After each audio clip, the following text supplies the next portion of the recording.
Alright. So Mughal Empire, chapter number 2 is divided into two parts. आज हमारा part है the reasons for the decline of the Mughal Empire और कल वाला हमारा ये I guess हाँ कल वाला पार्ट जो होगा that is about the East India Company and the resistance of Indians. This is the timeline that we're going to study, which is from 1707 to 1857. So let's start. Now, we know that the Mughal Empire was one of the greatest powers in the what was actually the number one power in the subcontinent as well. और Mughal empire जब बाबर के ज़माने से शुरू, फिर अकबर, जहांगीर, शाहजहां, औरंगजेब, आलमगीर तक, it had reached it's greatest extent. सबसे top high level तक आपका जो मुगल एम्पायर गया था, that reached its peak was till the time of Aurangzeb Alamgir, but it collapsed with dramatic suddenness within a few decades after his death. Now, the Mughal Empire owes its decline and ultimate downfall to a combination of factors. Firstly, जैसे कि औरंगजेब की कुछ religious policies थी, which are regarded as a cause for the decline of the Mughal Empire, as it led to the disunity among the Indian people. एक cause इसको decline of Mughal empire का इसलिए माना जाता है क्योंकि इंडियन पीपल में जो डिसयूनिटी आ गई, और जब आपके एम्पायर के लोगों में डिसयूनिटी आ जाए, obviously what does it cause? It causes the ultimate downfall of the empire. तो पहला तो आपके पास अगर हम रीजन बात करें, the very first reason was Aurangzeb's religious policies. और आगे हम देखेंगे भी कि जो औरंगजेब की पॉलिसीज थी, रिलीजियस वाली economic policies, how were they a reason for Mughal empire. क्योंकि अगर एक सिर्फ एक तो 7 मार्क क्वेश्चन अगर आए, ठीक है, 7 मार्क, एक तो 14 मार्क आएगा कि दिस इज द फलाना फलाना X Y Z is the most important reason for the decline of Mughal empire. Maybe ये भी आ सकते हैं कि Aurangzeb's religious policy was the main reason for the decline of Mughal empire. Do you agree और disagree? मजे की बात है, सिर्फ औरंगजेब के ऊपर एक 7 मार्क क्वेश्चन भी आ सकता है, why was Aurangzeb a reason for decline of Mughal empire. अब आप सोचो कि औरंगजेब की पॉलिसीज को उसी को वजह बनाते हुए आपने 3 पैराग्राफ बनाने। फॉर एग्जाम्पल, एक में आप उसके एडमिनिस्ट्रेटिव चीजें बताओ, मनसबदारी सिस्टम। एक में आप उसके रिलीजियस वाला पैराग्राफ डाल दो, ठीक है। उसने वो ना लेंथ ऑफ बियर्ड की एक वो लेंथ कर दी थी, क्लोथ सारे चेंज कर दिए थे, मॉस्क बनाई थी, वो सारी रिलीजियस पॉलिसीज। फिर इकोनॉमिक्स में ले आओ तीसरा पैराग्राफ, और 3 पैराग्राफ में सिर्फ हमने औरंगजेब का बताना, भाई औरंगजेब क्यों था वजह। That would be a great 7 mark question as well. Another reason for the decline of Mughal Empire was an incompetent successors of Aurangzeb.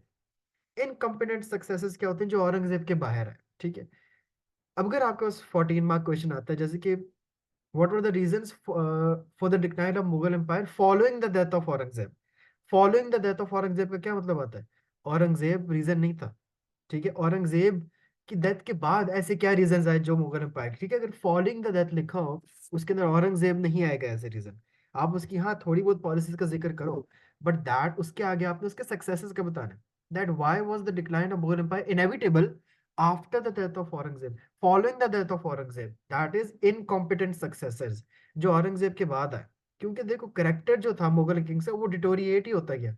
Babar क्या किंग था, फिर अकबर, फिर जहांगीर, ठीक है, शाहजहां, औरंगजेब, इन सब के क्या इनका करेक्टर डिटोरिएट करे। क्यों?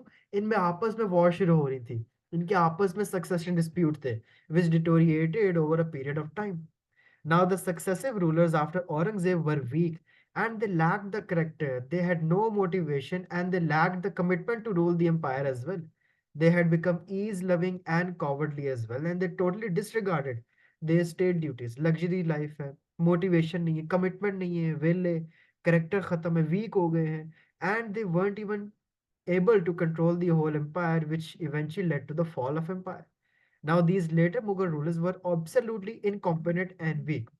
ना ही वो अच्छे जनरल्स थे, ना ही अच्छे स्टेट्समैन थे, तो पॉलिटिक्स में क्या करते?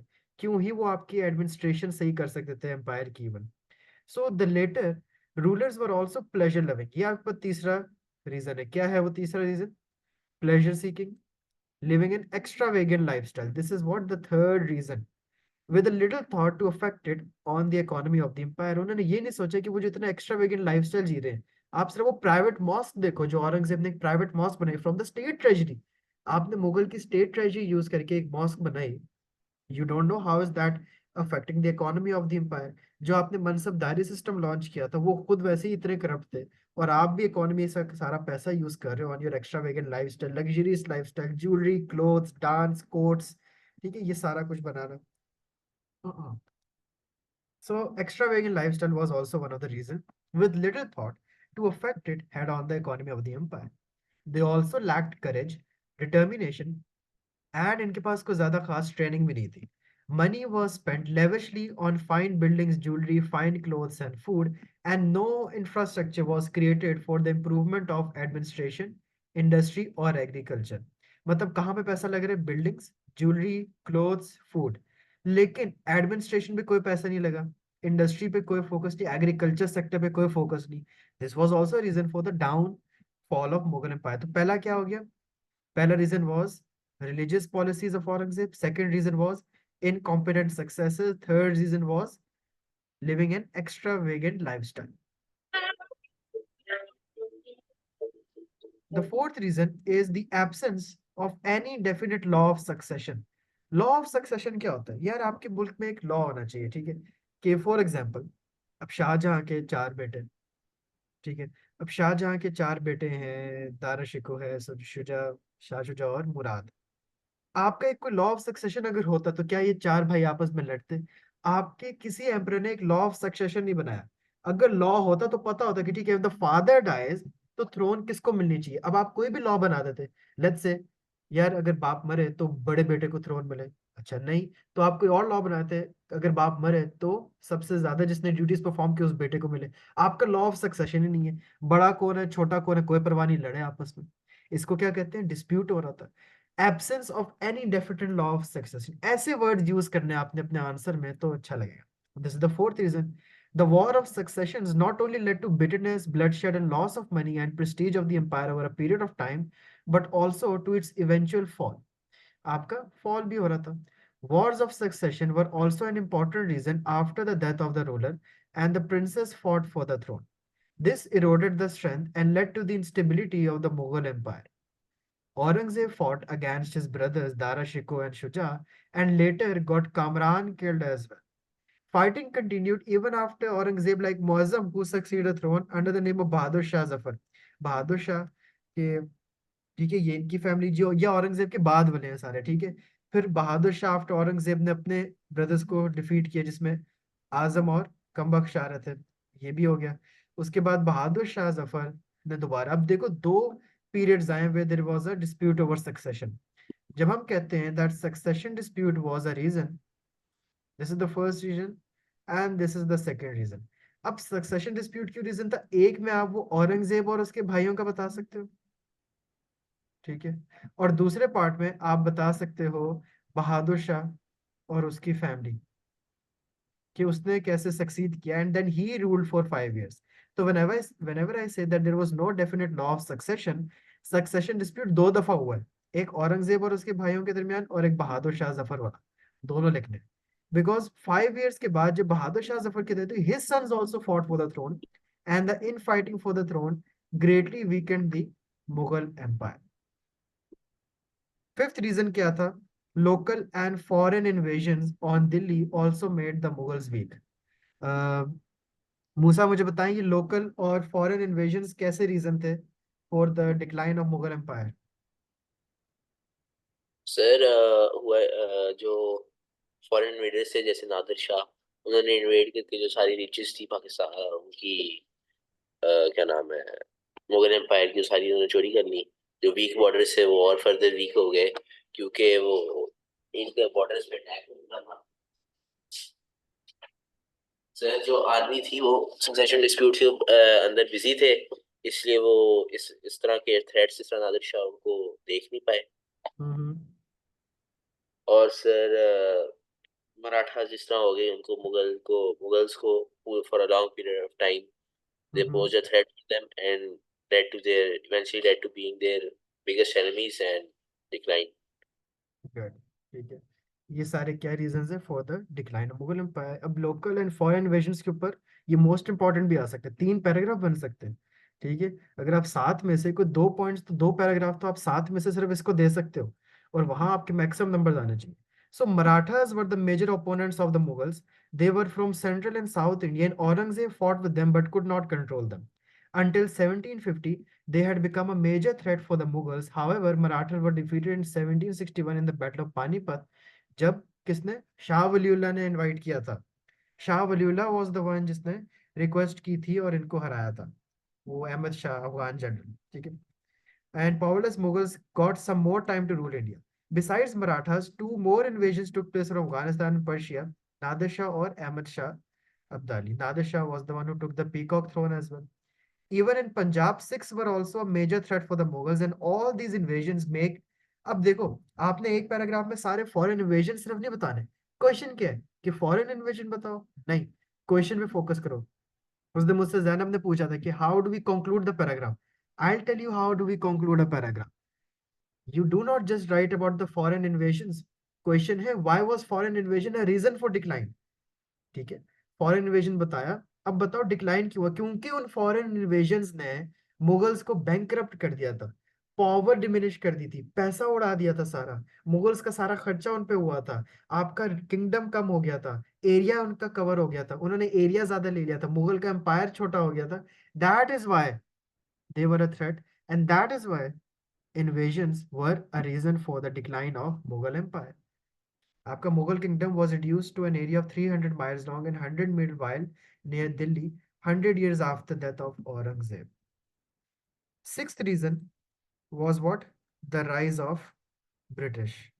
ठीक है, कि ब्रिटिश की power was the main reason, because उन्होंने पूरा एडवांटेज लिया of the weakness of Mughals, उन्होंने अपनी पावर बढ़ा दी, plus they had their help as well. कहाँ से हेल्प मिल रही थी? ईआईसी को हेल्प मिली अपनी ब्रिटिश एडमिनिस्ट्रेशन से, क्वीन एलिजाबेथ से, ब्रिटिश गवर्नमेंट से, and that is a series of battles, annexations and policies.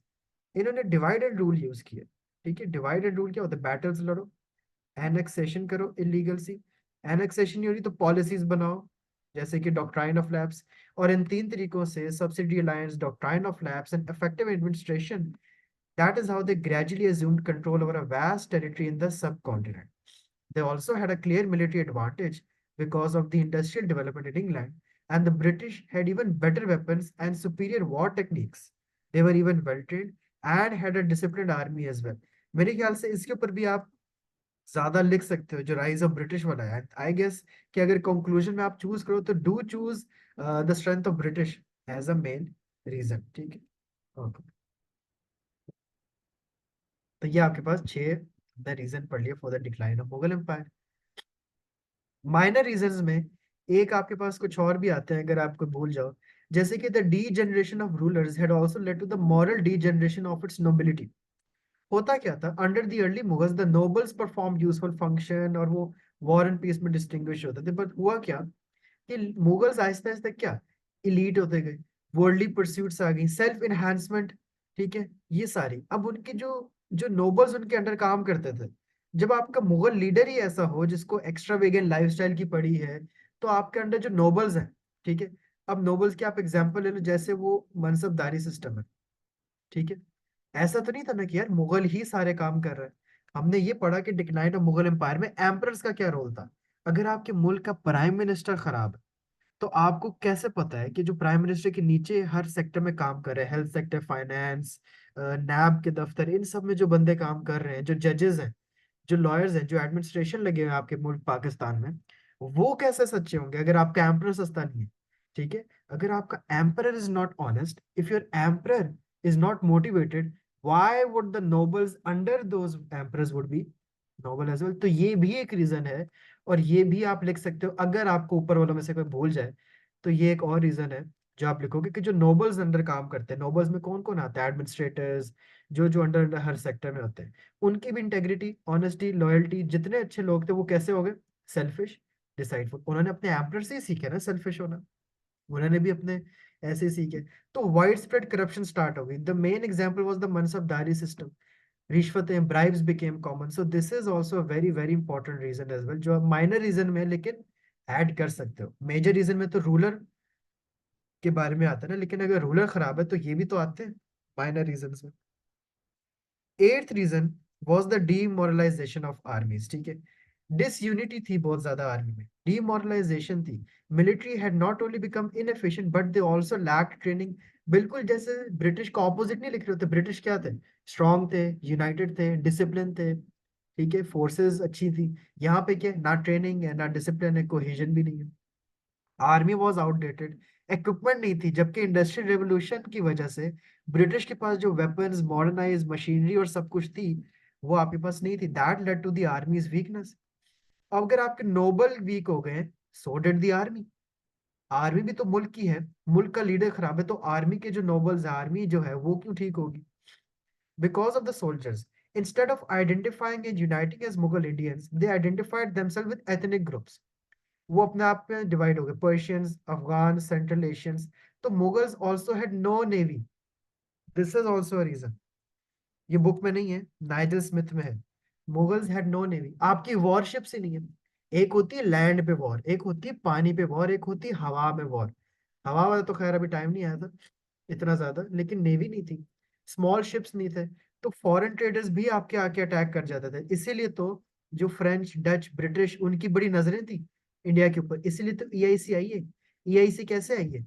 C root से, समंदर से आई है ईआईसी तो। उसने उनको पहले कैप्चर किया, that is how they came.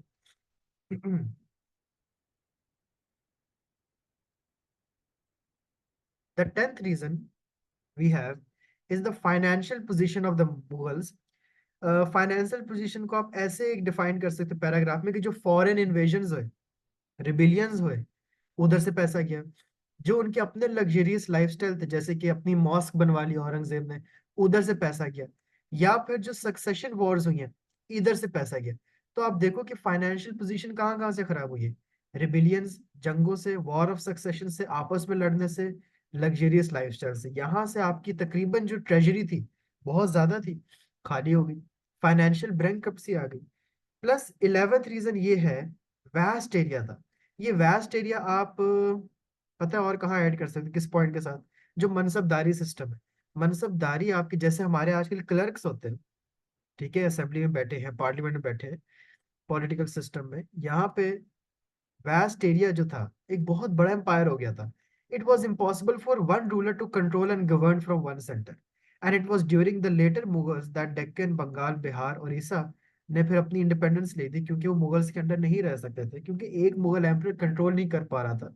This was a very very large area. ठीक है जी।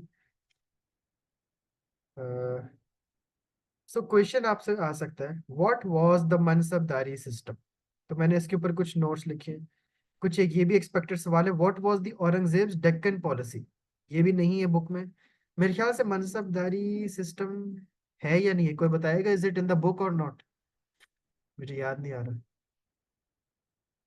इज सर नहीं है। मनसबदारी नहीं है? नहीं है sir.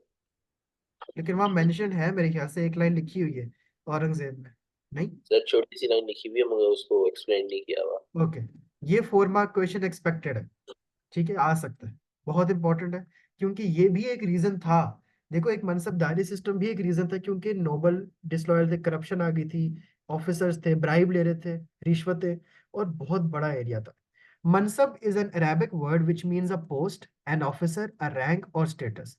Mansabdar means an officer और the holder of the rank, status and post. Akbar ने ये इंट्रोड्यूस किया था शुरू में एक सिस्टम, उसका उस वक्त नाम नहीं था मनसबदारी सिस्टम। बाद में उस न्यू सिस्टम का नाम मनसबदारी सिस्टम हो गया था, at the time of Aurangzeb. All imperial officers of the state were styled as mansabdars. They were classified into 66 grades, rank of 10 to 10,000 were constituted. The 10 was the lowest rank and 10,000 was the highest rank. Mansabdar belonged to both civil and military apartment. आज हमारे भी तो grades होते हैं, 20 grades तक जाते हैं। सुना ना, 16th ग्रेड ऑफिसर है, 17th ग्रेड है, 18th ग्रेड है। ये भी तो ग्रेड्स है ना। जो बिल्कुल बच्चे गवर्नमेंट स्कूल में पढ़ के ग्रेजुएट होते हैं, उनको हम फर्स्ट ग्रेड, सेकंड, यहाँ से शुरू होते हैं वो ग्रेड। फिर क्लर्क, फिर आगे, फिर आगे, फिर आगे, फिर आगे, कहाँ तक आपके आज भी तो ग्रेड्स हैं। ये उस वक्त का मनसबदारी सिस्टम होता था। ना याद आए ठीक है, एक पॉइंट याद आ रहा है, यहाँ से दो आ रहे हैं, कोई बात नहीं, बाकी दो आप क्या लिखोगे? कि ये बाद में हो गए करप्ट, ठीक है, ये नोबल्स हो गए डिसऑनेस्ट, इन्होंने शुरू कर दी ब्राइबरी, रिश्वत जिसको कहते हैं। ये लिख दो। ये भी मनसबदारी सिस्टम, बेशक आपको पूरा सिस्टम नहीं याद, लेकिन आपको जितना आता है वही लिख दिया करो। कभी 4 मार्क देखो अगर ना, क्योंकि मानता हूँ 4 mark will be difficult this year as well. हर साल एक बड़ा अजीब सा 4 मार्क क्वेश्चन है जो सुना ही नहीं होता।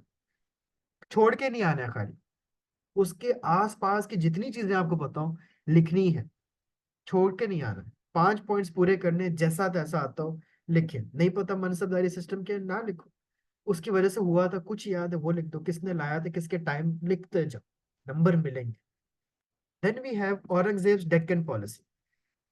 Aurangzeb spent the last 25 years of his life in Deccan.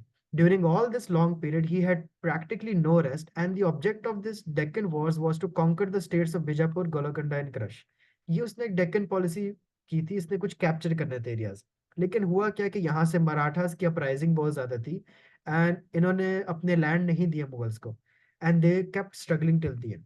25 years of campaign in Deccan resulted in nothing, and the wars in Deccan drained his resources. Basically, Deccan policy क्या है? War with Marathas.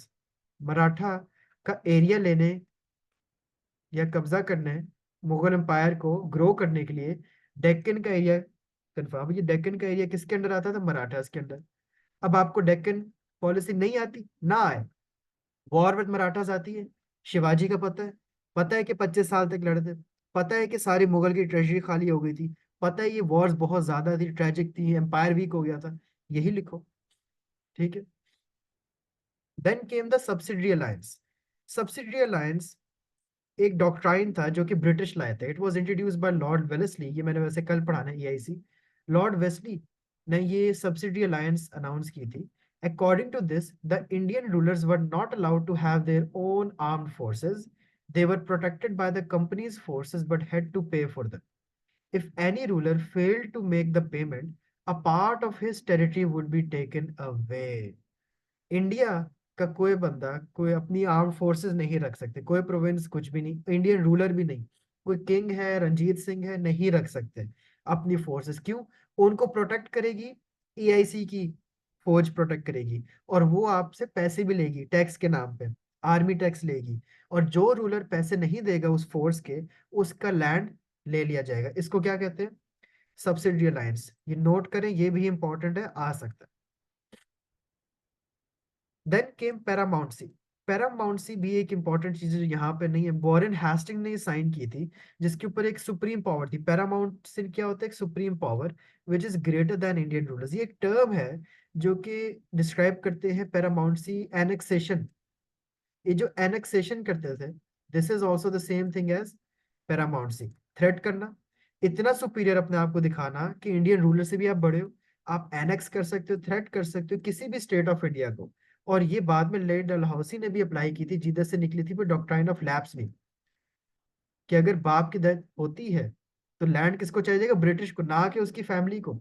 इसी तरह उन्होंने ओध और नागपुर वाले area लिए थे, और वो रेड फोर्ट वाला एरिया भी लिया था। ठीक हो गया जी। अच्छा, ये कुछ लिखी हुई religious policies of Aurangzeb as well, इसको भी देख लेते हैं एक दफा। What were the religious policies of Aurangzeb? Number one was the demolishing of temples and breaking idols. ये आप उस क्वेश्चन में लिखोगे, 14 मार्क के अंदर आप ये रिलीजियस पॉलिसीज ऐड कर सकते हो। कि अगर मैं क्वेश्चन दूं, were the religious policies of Aurangzeb the most important reason for the you know decline of Mughal empire, वहां पे आप ये लिखोगे। Demolishing temples and breaking idols, mosques were built at the sites of different temples, then jizya was imposed। ये भी है कि उसने, अकबर ने तो अबॉलिश कर दिया था टैक्स, लेकिन औरंगजेब ने दोबारा ये टैक्स ले आया था स्टेट के ऊपर, और अपने ऑफिसर्स को इसने इतनी स्ट्रिक्ट इंडक्शन दी कि कलेक्शन जिजिया टैक्स का कैसे करना है और स्ट्रिक्टली करना है। फिर discriminatory toll fair, 5% toll tax देना पड़ता था मुस्लिम ट्रेडर्स को ट्रेवल करने के लिए। फोर्थ क्या था? हिंदूज को हटा दिया, क्योंकि औरंगजेब मुस्लिम, बिल्कुल प्रो मुस्लिम था। रिलीजियस पॉलिसीज भी थी, अच्छी बात है, इस्लामिक रूलर था, शदीद इस्लामिक रूलर, लेकिन ऐसा तो नहीं कि आप इंडियंस में से हिंदूज के साथ डिस्क्रिमिनेशन कर दो।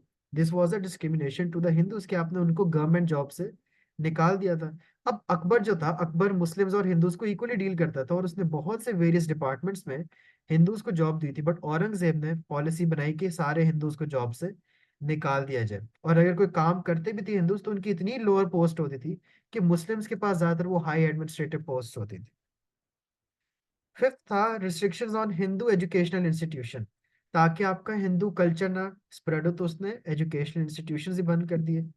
फिर कुछ कन्वर्जन्स करने लग गया था थ्रू डिफरेंट मीन्स, जैसे कि पिलग्रिम टैक्स, हज का टैक्स अनाउंस कर दिया, उम्रे का टैक्स, ट्रेड टैक्स, जिजिया। ये क्या थे?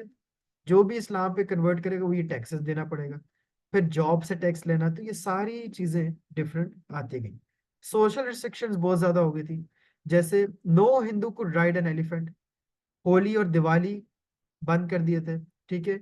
नमाज पे बहुत जोर, मॉस्क बहुत महंगी थी, that was a good policy. लेकिन फिर आपने बियर्ड की लेंथ पे पाबंदी लगा दी। Hindus could also no longer put on fine clothes. हम ये नहीं कह रहे कि औरंगजेब बुरा रूलर था, to the Muslims he was a very good Islamic ruler.